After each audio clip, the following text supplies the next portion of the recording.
The first night I noticed something was wrong. I tried to stay calm. My wife didn't come home, and her phone went straight to voicemail. At first, I told myself maybe she was stuck with a friend, or perhaps her battery had died. But as the hours stretched into the next morning, my chest grew heavier with a strange mix of anger and fear. I kept pacing the living room, checking my phone every few minutes, but there was nothing. No calls, no messages, no sign of her.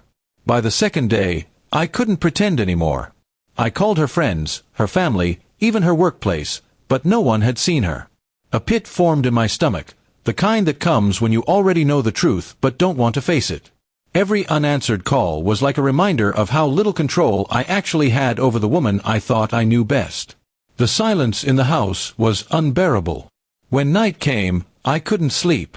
I sat in the kitchen staring at the clock, wondering where she was and who she was with. I remembered small things, late-night texts she used to hide, sudden excuses to go out, the new clothes she bought without telling me. It all began to line up like pieces of a puzzle I didn't want to solve. Deep inside, I knew she wasn't missing. She was simply choosing not to be here. By the third day, my anger turned into exhaustion. I went to work, trying to distract myself, but I could hardly focus. Every sound of a phone buzzing made my heart race, but it was never her. I sat at my desk staring at her picture on my lock screen, wondering if she even thought of me while she was gone. That evening, just when I was about to give up on hearing from her, my phone lit up. My hands shook as I opened the message. It wasn't an apology, it wasn't an explanation. It was only 8 words, asterisk, you can't control me. Stop looking for me. Asterisk, my chest went cold as if someone had poured ice water through my veins. She wasn't lost. She wasn't hurt. She wanted me to know she was free from me, from us, from everything we had built. I read the message again and again, hoping I had misunderstood. But the more I stared, the clearer it became. She wasn't coming back, not the same way. She had made a choice, and I had been left behind like a shadow she no longer wanted. I tried calling her right after, but she didn't answer. I sent messages, asking where she was, begging her to talk. Nothing came back. Her silence spoke louder than any fight we had ever had. It wasn't just absence, it was rejection. The house felt different after that text.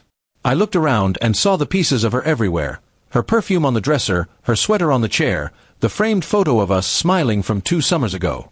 Each one was a cruel reminder of a life that had been slipping through my hands long before I realized it. I thought about the vows we had made, the promises we whispered when no one else could hear. How could those words mean so little to her now? I had loved her with everything I had, and in return, she vanished without a word and sent me a message like I was some stranger clinging too hard.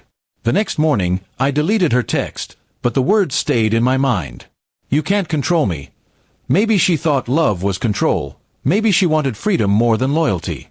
Either way, I realized no amount of searching or waiting would change what she had already decided. Days turned into weeks, and the pain dulled but never truly faded.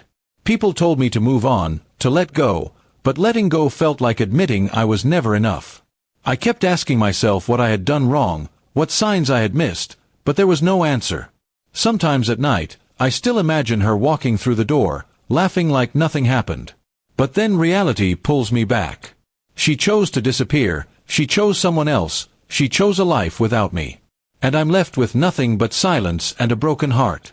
In the end, her message was right in its own cruel way. I couldn't control her, not her choices, not her love, not even her absence. All I could do was accept that she was gone, and try, slowly, painfully, to rebuild a life from the ruins she left behind.